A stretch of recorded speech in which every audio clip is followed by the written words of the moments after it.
Richard Vance had built his empire from the ground up, or at least that's what he liked to tell himself. The truth was far less romantic. His father's connections had opened the doors, and Richard had simply walked through them, swiftly, confidently, and without ever looking back at who might have been left behind. By 45, he was one of the most powerful businessmen in the city, the kind of man who measured worth in digits, loyalty in contracts, and love in results.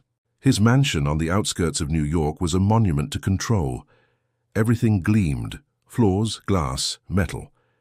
Every morning at exactly 7, the staff lined up for inspection: the gardener, the driver, the chef, the butler, and finally the maid. Her name was Elena. She had been working there for just over 6 months. Quiet, polite, barely noticeable, she always kept her head down. She wore her dark hair tied in a low bun, her uniform pressed and spotless. She moved like someone afraid to take up too much space. Richard barely looked at her. To him, she was part of the background, as invisible as the hum of the air conditioning. What mattered to him was Chloe, his 7-year-old daughter, the only thing in that house that wasn't under control. Chloe had stopped speaking a year ago. After her mother's death in a car accident, the girl's voice had vanished into silence. Doctors called it selective mutism. Therapists offered plans and progress charts, but none of it mattered. Chloe didn't talk. She didn't laugh. She didn't even cry. She only stared through people with her large, sad eyes and drew strange shapes on every piece of paper she could find. Richard blamed the world: the driver who had crashed, the therapist who wasn't good enough, the teachers who couldn't help. He blamed everyone but himself. One rainy afternoon, Richard came home earlier than usual. He had cancelled a meeting because of a power failure downtown. The security cameras blinked as he parked his silver Aston Martin in the garage. The house was unusually quiet, the kind of quiet that made him suspicious. He walked through the marble hallway, his footsteps echoing sharply. Somewhere upstairs a faint melody drifted down. A piano. That surprised him. The piano in the music room hadn't been touched since his wife's funeral. He moved silently toward the sound. The door was half open. Through the crack he saw Chloe sitting on the piano bench. Her small fingers hovered uncertainly over the keys. Beside her sat Eleanor, the maid, whispering softly. "Just like this," she said gently, her accent lilting, warm. "1, 2, and breathe. You see? The sound comes from your heart first." Chloe pressed a key. A single note filled the air, fragile, trembling, but alive. Richard froze. Elena smiled. "Beautiful," she whispered. "That's your voice, Chloe. You don't need words yet. The piano can speak for you." The girl played another note, then another, and for the first time in months a faint smile curved her lips. Richard's jaw tightened. His pulse quickened, not with awe but with anger. He pushed the door open. It slammed against the wall. Eleanor turned sharply, startled. Chloe flinched and dropped her hands from the keys. "What the hell is going on here?" Richard barked. His voice filled the room like thunder. Eleanor rose quickly. "Sir, You're here to clean, not to interfere with my daughter's therapy." His tone was ice and fire. "Who told you you could touch that piano?" Elena's hands trembled slightly, but her eyes stayed calm. "I'm sorry, Mr. Vance. Chloe wanted to show me the piano. She made a sound today. I thought—" "You thought?" Richard's laugh was bitter. "You thought? Do you have a medical degree? Are you a child psychologist? You thought you could fix her with nursery games." Chloe's small hand reached for Eleanor's sleeve, eyes wide, pleading silently, but Richard saw it as defiance. "Enough!" he snapped. "Chloe, go to your room." The girl hesitated. "Now!" His voice cracked through the air. Chloe ran from the room, her bare feet slapping the polished floor. The echo lingered long after she disappeared. Eleanor stood frozen. Richard took a step closer, his face inches from hers. "If you ever overstep your duties again, you're out. Do I make myself clear?" "Yes, sir," she whispered. He turned to leave but stopped at the door. "And stay away from my daughter." When he was gone, Eleanor let out a shaky breath and looked toward the hallway where Chloe had vanished. On the piano, the last note still shimmered faintly in the air, a whisper that refused to die. That night, while the house slept, Richard poured himself another glass of bourbon and stared at the rain outside. But no matter how much he drank, he couldn't erase the image of Chloe's tiny smile, or the sound of that single piano note. Something about it had felt pure, and that terrified him more than he could admit. Richard told himself he'd overreacted, that a firm boundary was necessary, yet the boundary followed him like a shadow through the week. He walked past the music room and felt the house wince. He ate breakfast beneath a ceiling mural of angels and tasted nothing. He signed contracts worth more than small countries and felt the pen skim air. On Thursday, he asked the butler, Hargrove, a question that sounded casual and wasn't. "How is the staff performing?" "As expected, sir," Hargrove said smoothly. "Elena is efficient." "Efficient," Richard repeated, as if testing the word for poison. "Keep the music room locked when I'm not home." "Of course, sir." He didn't tell Hargrove he had already changed the permissions on the security system. Not because he needed to control the house, because he needed the house to confess. He'd added a silent flag on the music room door, a tiny indicator that would ping his phone each time the lock turned.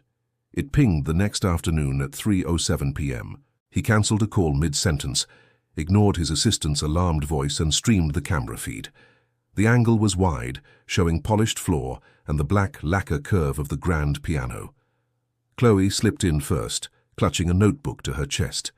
Eleanor followed, closing the door quietly behind them. No piano, not at first.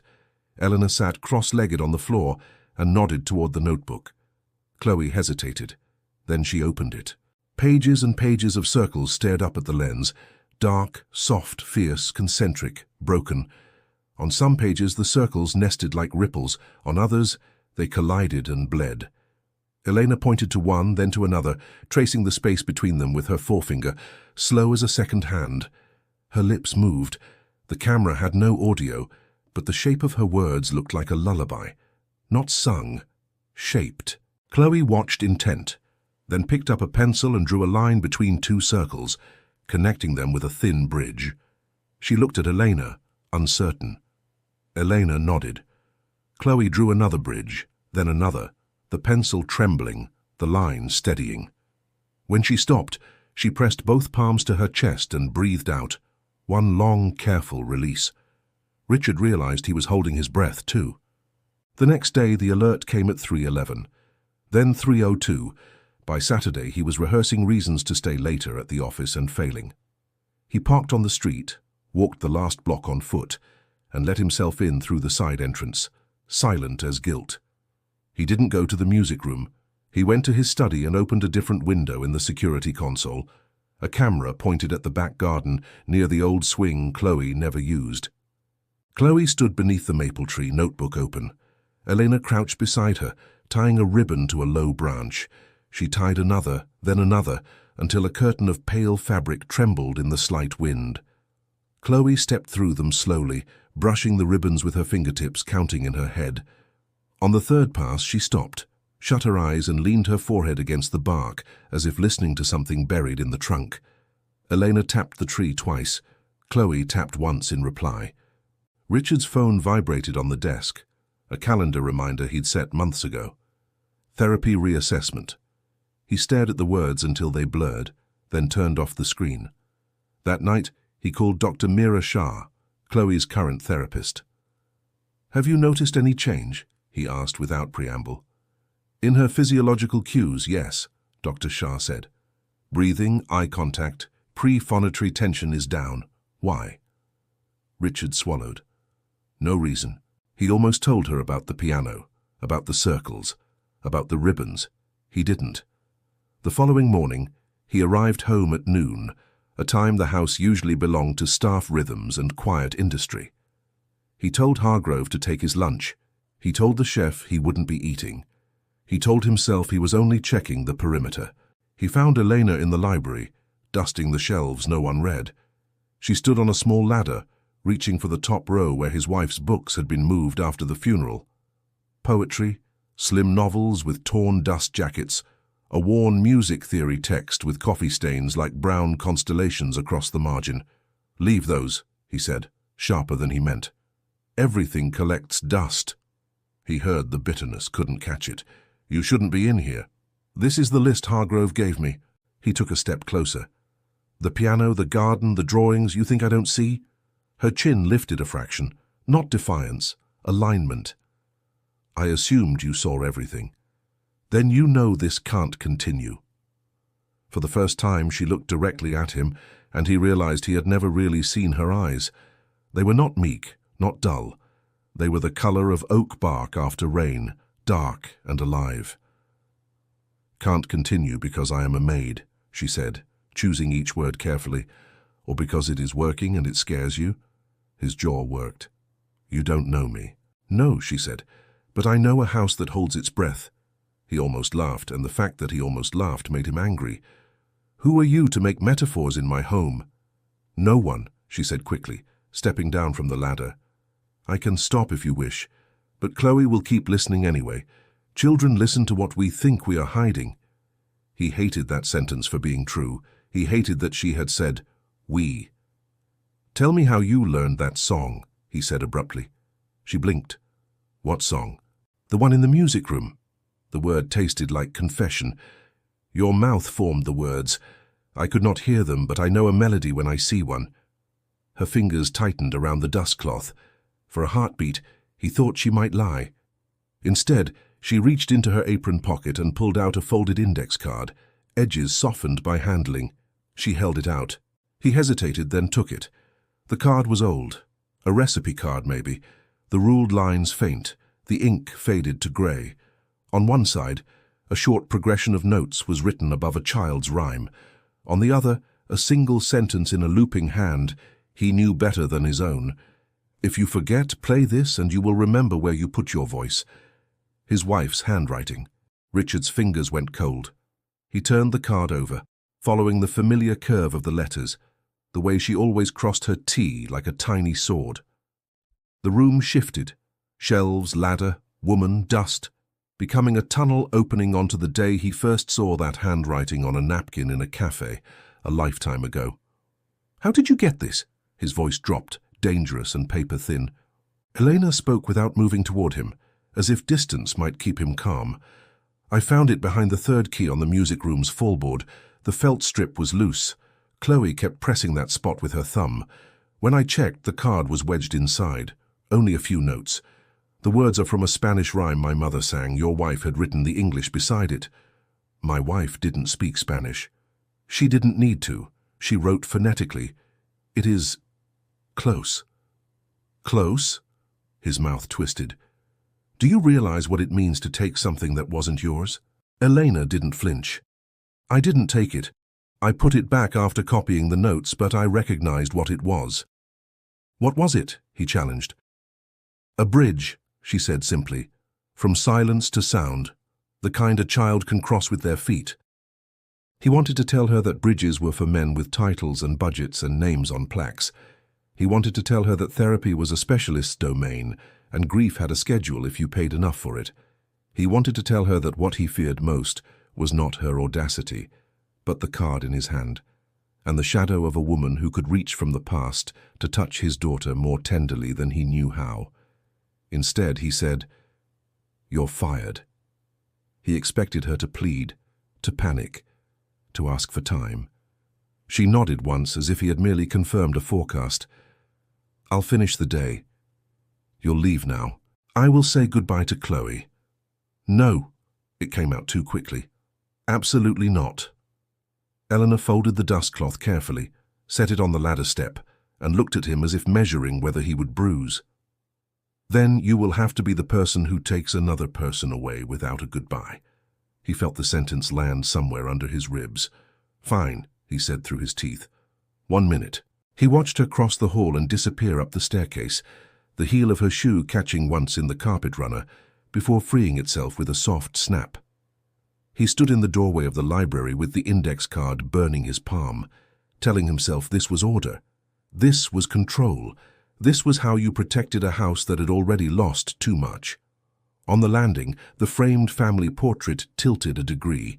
He straightened it with 2 fingers, the gesture automatic, and caught his reflection in the glass. A man arranged like furniture. He followed the faint sound of drawers opening and closing to Chloe's room. He stopped at the threshold. Elena knelt beside the bed, speaking low. Chloe's eyes were huge, wet, not crying, brimming. The child's hands gripped the pillowcase so tight the knuckles blanched. Elena placed something small in Chloe's palm. "Here," she whispered, "for when your hands need to remember." She closed the girl's fingers around it and pressed, like sealing an envelope. "What is that?" Richard asked from the doorway. Neither of them had heard him approach. Chloe jerked, hid her fist beneath the blanket. Eleanor stood, composed but pale. "A coin," she said, "with a hole in the center. You can thread a ribbon. Some children need weight to feel their hands are still theirs." "Leave it." Elena looked at Chloe. The girl nodded once, quick, like a bird. Elena's voice thinned, but didn't shake. "Goodbye, Chloe." The child stared at Elena's mouth, as if reading the shape of the word. Her lips parted. Air gathered. Nothing came. Eleanor stepped back. "Thank you," she said. To the room, to the house, to the ghost at the piano, he couldn't tell. Richard walked her to the front door without another word. The rain had returned. He could smell it in the marble foyer, that metallic hush before the first drop. He opened the door. She paused on the threshold, then turned. "I didn't come here to change your mind," she said softly. "I came because a child kept drawing circles that didn't touch, and I know what that feels like." "How could you know?" he said, more accusation than question. "Because once I stopped speaking, too." The rain began, a clean strike of sound against stone. She stepped into it and was gone. He closed the door and stood, hands limp at his sides, the index card still pinched between two fingers he couldn't feel. The house seemed to exhale, but not with relief, with weariness. Upstairs a drawer slid shut. Fabric rustled. Silence expanded, pressing against his ears. Then, faint as a pencil stroke, it happened. "Wait." He took the stairs two at a time, turned the corner too sharply, hit his shoulder on the doorframe, didn't feel it. Chloe stood in the hallway, hair askew, coin clenched in one fist, the other hand hovering, unsure whether to reach for him or the air. Her mouth formed the word again, ragged, new. Wait. No one taught him what to do with a miracle. He stopped 3 steps away, as if any closer might frighten it back into hiding. "I'm here," he said, voice softer than he knew it could be. "I'm here." Chloe nodded once. She didn't try a second word. She turned instead the way an animal turns when it knows the path home is in its body, not its eyes, and walked back toward the music room. He followed, astonished by the ordinary choreography of feet and carpet and door handle and hinge, astonished by the way a life can pivot on a whisper. In the doorway, he hesitated. Chloe crossed to the piano and laid the coin gently on the fallboard, above the third key, where a felt strip had once been loose and a card had once been hidden. She touched the wood, then placed her hand over her chest the way Eleanor had taught her, over the metronome of a heart.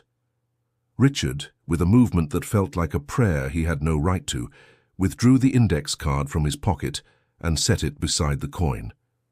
"Again," he said to the room, to the past, to the breathing present.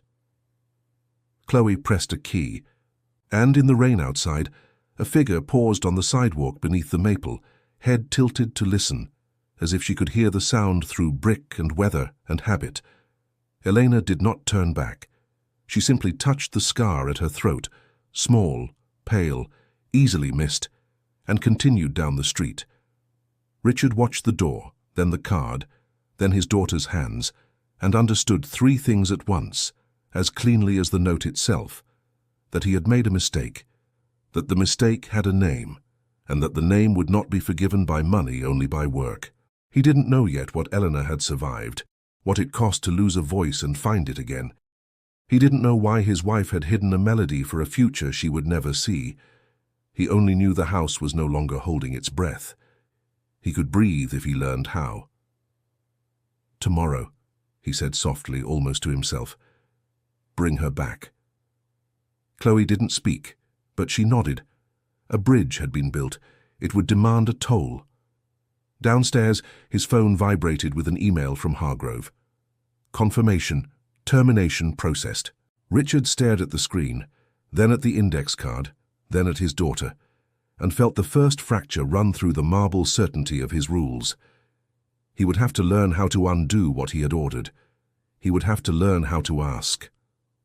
He didn't sleep that night. Every time he closed his eyes, he saw Eleanor walking away through the rain. He heard Chloe's small voice, that one fragile word, "Wait," echoing in his chest like something sacred and foreign. By dawn, Richard had stopped pretending to rest. He sat at his desk, the fired employee confirmation email still open on the monitor, and reread the index card over and over. "If you forget, play this, and you will remember where you put your voice." He pressed the keys on the piano himself that morning. It sounded wrong. He had no rhythm, no warmth. The notes were precise, mechanical, hollow, like his life. When Chloe came downstairs, she didn't look at him. She sat on the edge of the piano bench, her coin on the wood beside her. She touched it once, then slid it toward him. "Bring her back," she whispered. 2 words this time, 2 perfect, broken miracles. He almost fell to his knees. At 8, he called Hargrove. "Where does Elena live?" "Sir, I'm not sure that would be appropriate. I didn't ask what's appropriate. I asked for her address." A pause, then the rustle of paper. "She listed a small flat near Riverside, room 3C, building 21. Richard hung up without a thank you, grabbed his coat, and left. The building was old, its bricks stained with time. He stood in the narrow hallway outside her door, hearing faint music from somewhere above, someone practicing violin, off-key. He knocked. No answer. He knocked again, louder. The door across the hall opened instead. An older woman peered out, hair in curlers. "You looking for Elena?" "Yes." "She left early. Hospital, I think." "Hospital?" His stomach turned. "Which one?" "St. Mark's, downtown. Something with her throat. Poor thing can barely talk half the time." Her throat. The scar. He thanked the woman and left. St. Mark's Hospital smelled of disinfectant and grief. He found her name on a clipboard at reception, then followed the directions to a small room at the end of the hall. The door was slightly ajar. Eleanor sat on the bed, coat folded on her lap, a nurse adjusting a small bandage along her neck. The same pale scar, now rawer, redder. When she saw him, her eyes widened, not in fear, but disbelief.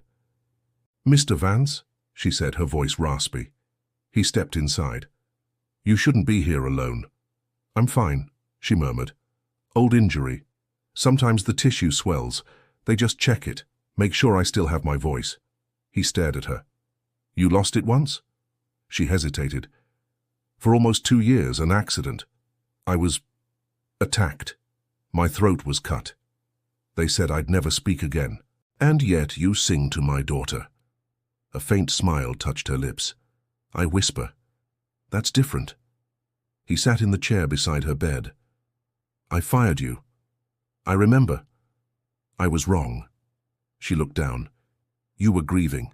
People in pain protect themselves with anger." He shook his head. "No, I protect myself with pride." Silence stretched. He exhaled, heavy, unpracticed. "Chloe spoke yesterday. 2 words. Elena's eyes filled with tears. She didn't blink away. Then she's already crossing the bridge." He nodded once. "I came to ask you back, not as a maid, as whatever she needs." Her fingers brushed the edge of her bandage. "I can come tomorrow." "No," he said quietly. "Today." When they arrived home, the butler stared, unsure if this was a reversal or an act of madness. Chloe saw Elena from the staircase and ran, bare feet silent on the steps. She didn't speak again, only clung to her waist, face buried in the fabric of her coat. Richard turned away, afraid to watch his own heart learning to move. That night, Eleanor sat with Chloe in the music room. Richard lingered in the doorway, unseen.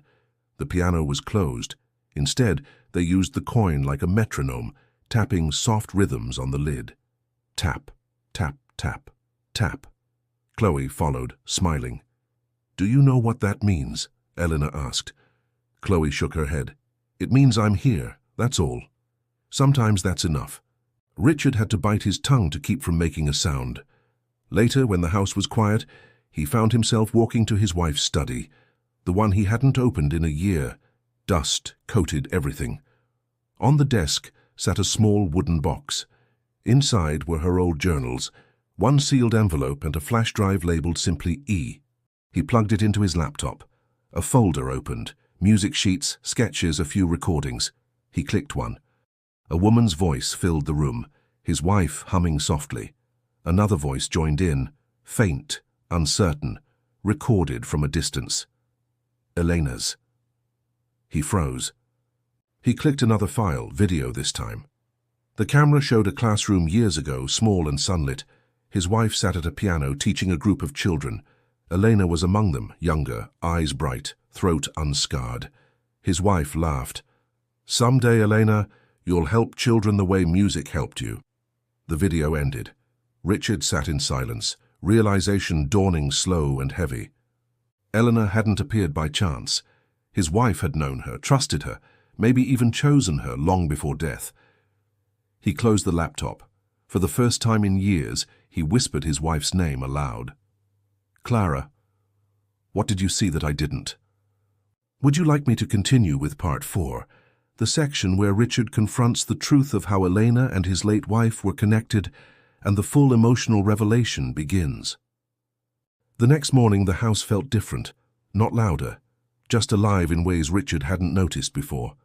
There was the faint hum of the kettle, the soft rhythm of footsteps in the hall, and, from the music room, the quiet exchange of breath between two people learning to speak without words.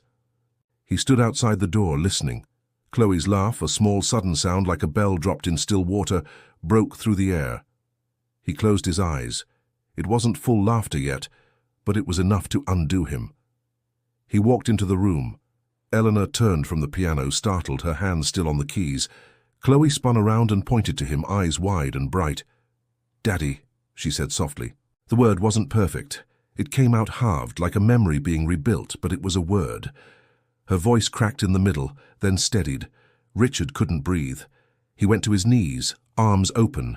Chloe ran into them, small and warm and trembling. He held her too tightly, afraid she might vanish if he didn't. When he finally looked up, Elena was watching from beside the piano, tears sliding silently down her cheeks. He whispered, "Thank you." She shook her head. "It's her. I only showed her where to listen." He nodded slowly.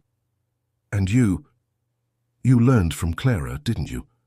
Her eyes widened. "You know. I found her recordings." She looked down at the piano. "She came to the center where I grew up. I was 12. I'd already stopped speaking then after what happened. She didn't try to make me talk. She only played. She said silence is not emptiness. It's space waiting for sound to return." Richard swallowed. "She never told me about you. She said she wanted to, but you were drowning in work. She said love waits longer when the door is closed." His chest tightened. He could almost hear Clara's voice saying those words. Eleanor continued quietly. "When I saw the job posting here months ago, I hesitated. But something told me I had to come. When I met Chloe, I knew why." He nodded, unable to speak. That afternoon, he took them both to the garden. The autumn light had gone soft, filtering through the maple leaves. The ribbons Chloe and Elena had tied earlier still fluttered in the wind. Chloe tugged his hand. "Daddy? Bridge?" He looked down at her. "Bridge?" She pointed to the ribbons. Elena said, "Bridges help people cross." He felt his throat tighten. She's right. Elena stood beside them, her hair loose for once, the wind lifting a few strands across her face. "She wants you to tie one too," she said gently. He hesitated, then took a ribbon from the basket and tied it beside Chloe's. His fingers fumbled, unpracticed in gentleness. Chloe smiled. "Now it's strong," he smiled back. For a long time they stood together under the tree, the three of them, quiet and whole in a way he didn't think possible. Later that night, Elena came to the study. He was staring at the piano card again. "Mr. Vance," she said softly. "Richard," he corrected. She hesitated, then nodded. "Richard, I wanted to show you something." She handed him a small folder, papers yellowed with time, signed by Clara. "These are her lesson notes." She wrote that music therapy could bridge trauma, even in silence. There's a line she repeated often: "You cannot heal sound with noise, only with listening." He touched the page carefully. She believed that. She lived it. He exhaled. "I didn't listen to her when she was alive." Elena's voice softened. "Then listen now, through Chloe." He looked up at her. "And through you." She didn't answer, but her eyes said everything. Days passed. Chloe's progress was steady. She began whispering words: water, music, light. Sometimes, when she laughed, the sound startled even her. Richard changed too. He stopped shouting. He started showing up, not as a man checking progress, but as a father learning how to be still. One evening, Chloe asked for a song. Elena hesitated, her hand brushing the scar on her throat. "I can't sing," she said quietly. Chloe tilted her head. "You can." Richard nodded. "Please." She closed her eyes, and for the first time since the attack, she sang. Her voice was soft, cracked, fragile, but pure. The notes trembled, but they carried a warmth that made the room seem larger. Chloe pressed her head against Richard's shoulder and listened. Eleanor stopped singing after a few lines, tears in her eyes. "It's not perfect." Richard shook his head. "It's real." And somehow real was perfect enough. Later, when he tucked Chloe into bed, she whispered, "Mommy's happy now." He froze. "Why do you say that?" Chloe pointed toward the music room down the hall. "She's there. I heard her." Richard didn't argue. He just sat with her until she fell asleep, listening to the faint echo of the night wind that almost sounded like a melody. That night, when he walked past the piano, he noticed something strange. The coin Chloe had left there was gone. In its place lay another index card. Same paper, same handwriting. "Forgive yourself too." He closed his eyes, holding the card tightly, the room spinning with memory, sound, and peace. Richard woke before sunrise. The house was still, half dreaming, wrapped in that fragile light that makes everything seem suspended between night and forgiveness. He sat at his desk, staring at the index card he'd found the night before. "Forgive yourself too." He didn't know if Clara had written it before she died, or if it had been hidden somewhere, waiting to be found when he was ready. He only knew it felt alive, like her voice had found another way back into the house. He opened the wooden box again. Inside, beneath the journals, was the sealed envelope he'd seen earlier, yellowed at the edges, his name on it in her handwriting. He had seen that writing 1,000 times on love notes, birthday cards, sticky reminders on the fridge, but now it looked different, final. He hesitated, then opened it carefully. The letter began with 4 words that undid him. "If you're reading this..." He sat back, breath shallow. "It means I couldn't wait for you to listen." He read slowly, afraid to reach the end. "Richard, I know you love with precision. You measure, plan, and protect because you think control keeps loss away. But love isn't measured, it's witnessed. You have always been afraid of the chaos that comes with caring. But that chaos is where life hides its meaning." He stopped, his chest tight. "You'll meet someone who reminds you of what you've forgotten, someone who listens without fear. Her name is Elena. Don't be surprised. We met years ago. She was a child then, and she carried silence like armor. She reminded me of Chloe before Chloe even existed. If you ever find her again, trust her. She understands things we can't explain." His eyes blurred. "And when the house feels too quiet, play the notes on the card. They are for Chloe. They are for you. They are for every word we never said."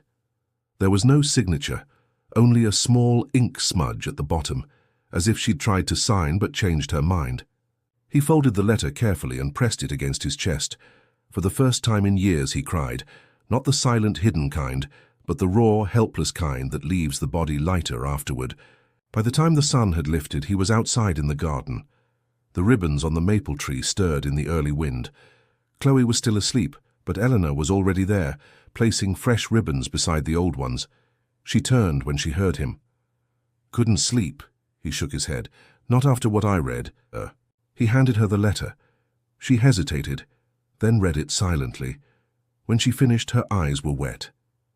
"She wrote about me?" she asked softly. He nodded. "She said you reminded her of Chloe, that she trusted you." Eleanor's voice broke. "She saved me. You know that. When I was in that center, I was a ghost. She taught me music, but what she really taught me was to exist again." He looked at her, truly looked this time. The faint scar at her throat, the quiet strength in her posture, the kind of beauty that wasn't about symmetry, but about survival. "She said love isn't measured," he whispered. Eleanor smiled faintly. She was right. That evening, Richard did something he hadn't done in years. He cooked dinner himself. It was clumsy, overcooked pasta, sauce that burned slightly at the edges, but it was his hands doing it, not the staff's. Chloe watched, fascinated, sitting on the counter. "You're cooking," she said, surprised. He smiled. "Don't sound so shocked." Elena helped him set the table. For once there was laughter, small and hesitant, but real. Halfway through the meal, Chloe looked between them and said, "Mommy would like this." The words landed softly like petals. Richard nodded. "I think she already does." After dinner, Elena stayed to clean up. He told her to leave it, but she insisted. When the dishes were done, she turned to him. "There's something I never told you," she said quietly. He waited. "The night your wife died, she called me. I was still working at the music center then. She said she wanted to meet the next day to discuss a program for children with trauma. She never made it." He looked at her sharply. "You spoke to her that night?" She nodded. "She said she finally convinced you to take a weekend off. She sounded happy." Richard's throat tightened. "I cancelled that trip. A last-minute meeting." Eleanor's eyes filled. "She told me she was going to surprise you with a new song she wrote for Chloe." He stared at the floor. "She died trying to deliver it." The silence between them grew heavy, almost unbearable. Elena stepped closer. "Then let's finish it, for her." He met her eyes. "You still remember the notes?" She smiled faintly. "Every one of them." They went to the music room. The night air hummed through the open window. Eleanor sat at the piano and played the melody softly, fragile, unfinished. Richard took the seat beside her. Together they added chords, bridges, small changes. It wasn't perfect, it wasn't polished, but by the end, it was whole. When the last note faded, he looked at her. "You've given me back everything I thought I lost." She shook her head. "No, you just learned to listen." They sat there for a long time in silence that no longer felt empty. At midnight, Richard walked outside again. The garden glowed under the moonlight. The ribbons whispered in the wind. He looked up and whispered, "Thank you, Clara." Then, softer, "I'll keep listening." The following weeks unfolded slowly, as if the house itself had learned to breathe differently. The silence that once pressed against the walls had turned into something gentler, a pause between notes, not the absence of them. Richard spent his mornings in the music room with Chloe. They practiced the melody Eleanor had taught them, the one his wife had begun and never finished. Sometimes Chloe played the piano with both hands, sometimes only one. Sometimes she would hum instead, her voice fragile and soft, the sound of something being rebuilt from the inside out. Each day Elena was there, steady, patient, unhurried. She had an uncanny ability to make time slow down without saying a word. She didn't teach with instructions, but with listening. Richard began to understand that was her gift, the space she created between words. One afternoon, while they were all sitting on the floor sorting through old sheet music, Chloe said, "Can I sing for Mommy?" Elena nodded, smiling. "Of course." Chloe took a deep breath and sang the melody, halting, broken, but clear. Richard felt something inside him shift. The little girl who hadn't spoken for a year was now carrying her mother's song. He turned to the window, unable to hide his tears. When Chloe finished, Elena whispered, "That's her voice in you." Chloe smiled faintly. "I know." That night, after putting Chloe to bed, Richard went to his office. The letter from Clara was still on the desk. He read it again, then opened his laptop and began typing. He wrote until morning. By dawn, the first draft of a proposal was complete, the Clara Vance Foundation for Healing Through Music. It would offer free music therapy for children with trauma and speech disorders, a bridge between silence and sound. He printed the proposal, placed it in a folder, and walked to the music room. Elena was already there, tuning the piano. He handed her the folder. "I want you to help me run it." She looked at him, startled. "Me?" "Yes. It was Clara's dream. You were part of it before I even knew." She hesitated, tracing the edge of the folder. "Are you sure?" He smiled softly. "For the first time in my life, yes." A month later, they stood in front of a small audience at the community center. Teachers, therapists, families, a few reporters. Chloe sat in the front row, legs swinging, coin necklace hanging around her neck.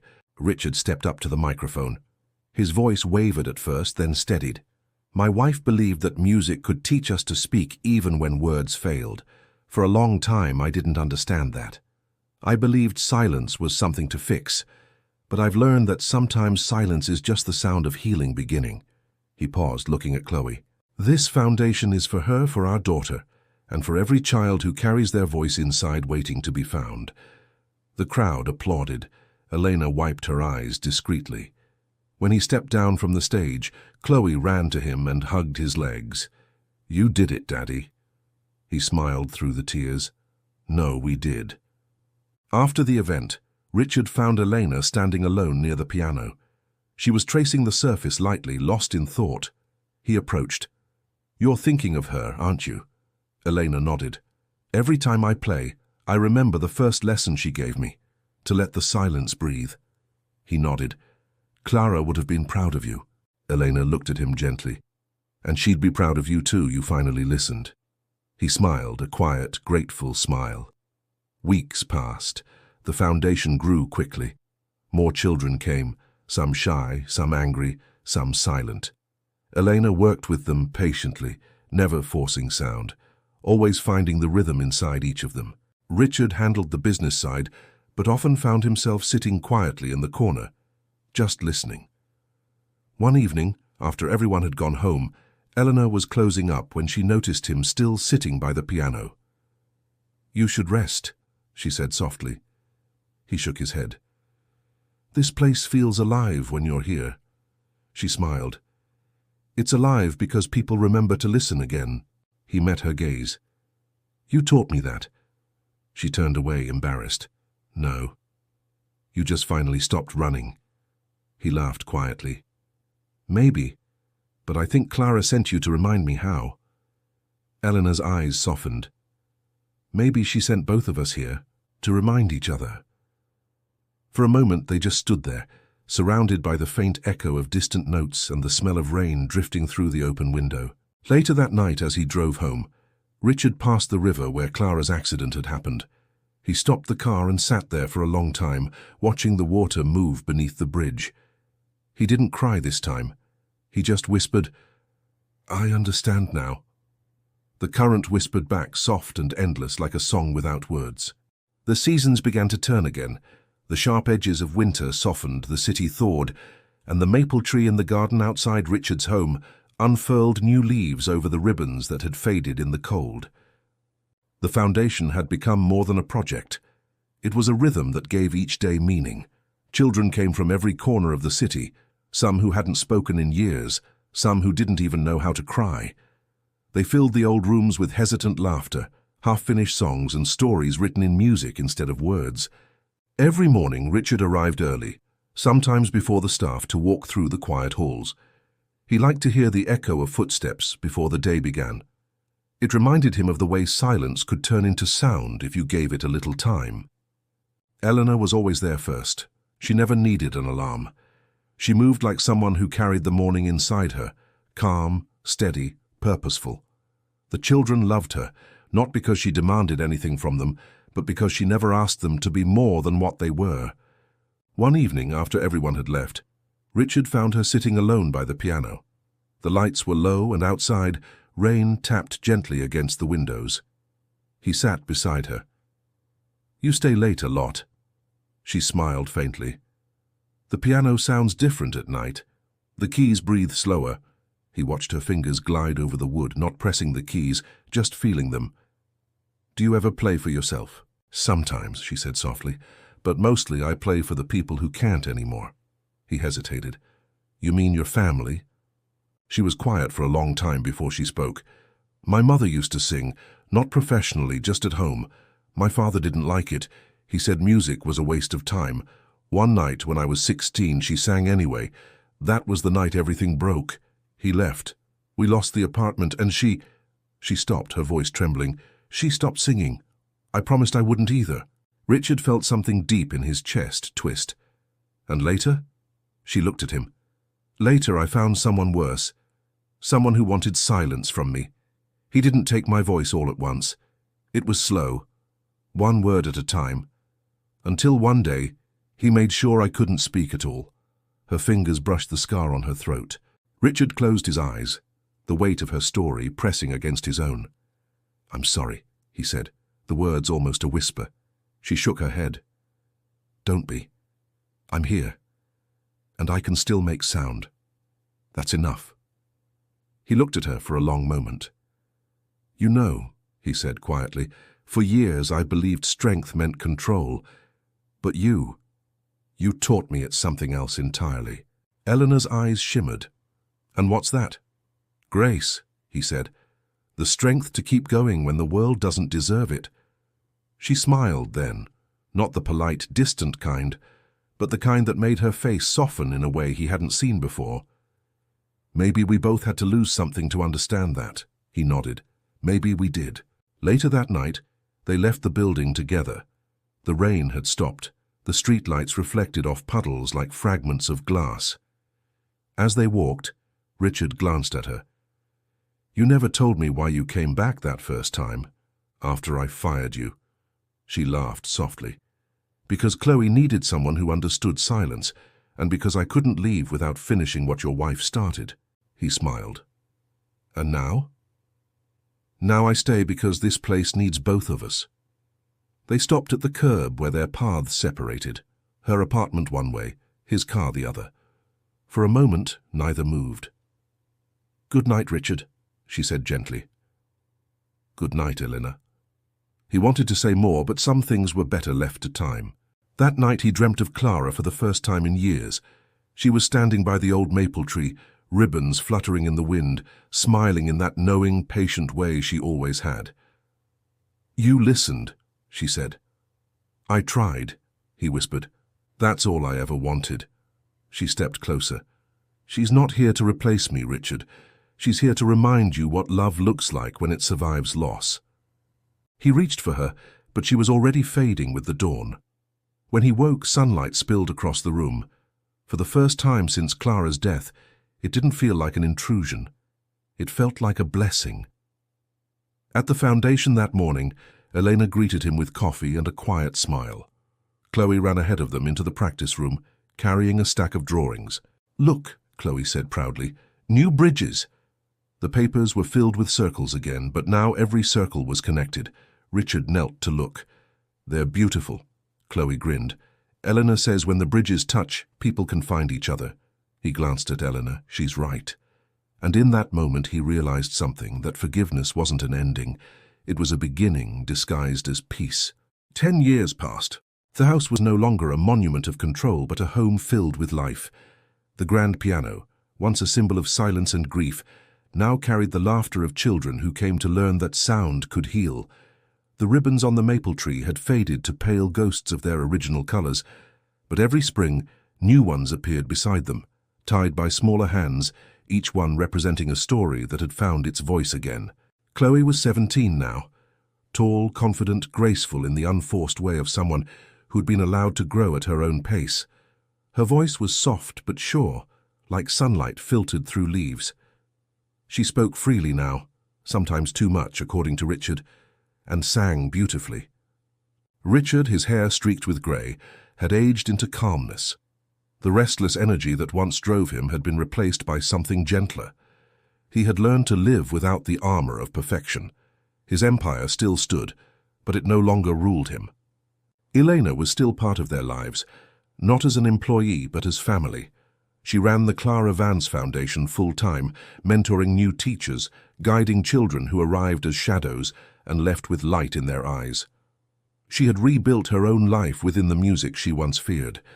Her voice had strengthened over the years, not as it was before, but enough to carry every word she meant. That morning, the foundation was buzzing with excitement. It was the 10th anniversary of its opening, and Chloe would be performing the piece her mother had written, the one that had once been lost. Richard watched from the front row as Chloe stepped onto the small stage, a soft hush falling over the crowd. She glanced at him, then at Elena, who gave her a quiet nod. Chloe sat at the piano and began to play. The first notes were the same ones Richard had heard years ago, hesitant, trembling, searching. But then they grew stronger, brighter, fuller. The melody rose and filled the hall, weaving every story, every scar, every breath of hope into sound. Halfway through, Chloe began to sing. Her voice was clear, steady, a mix of Clara's warmth and Elena's strength. The audience listened, motionless. Some wept openly. Richard sat perfectly still, hands clasped, tears glinting in his eyes. When the song ended, silence filled the room. The good kind, the kind that meant no one wanted it to end. Then came the applause, rising like a tide. Chloe looked out into the crowd and smiled. This song was written by my mother, finished by my teacher, and lived by all of you. It's for anyone who ever lost their voice and found it again. Richard rose first, clapping until his palms hurt. Elena stood beside him, her eyes shining. After the ceremony, when the crowd had gone, the three of them stood together in the garden behind the foundation. The same maple tree grew there now, a sapling from the old one they had planted years ago. Chloe tied a ribbon to one of its branches. For her, she said. Richard nodded. For all of us. Or Eleanor added another ribbon beside it, pale gold fluttering softly in the breeze. Clara used to say that love never ends. It just changes shape. Richard smiled. And sometimes it finds its way back through music. They stood there quietly, the wind moving through the leaves like a whispered song. That evening, after Chloe had gone home with friends, Richard and Elena sat on the foundation steps, watching the last light fade from the sky. She would have been proud, Elena said softly. She is, he replied. Elena looked at him. You still talk to her? Every day, he said. But now she talks back through the things she left behind, through Chloe, through you, through this place. Eleanor smiled, that small knowing smile that always made him feel seen. You finally learned to listen. He nodded. And you finally learned to sing again. For a moment, the world seemed still, a perfect, quiet moment suspended between what was lost and what was found.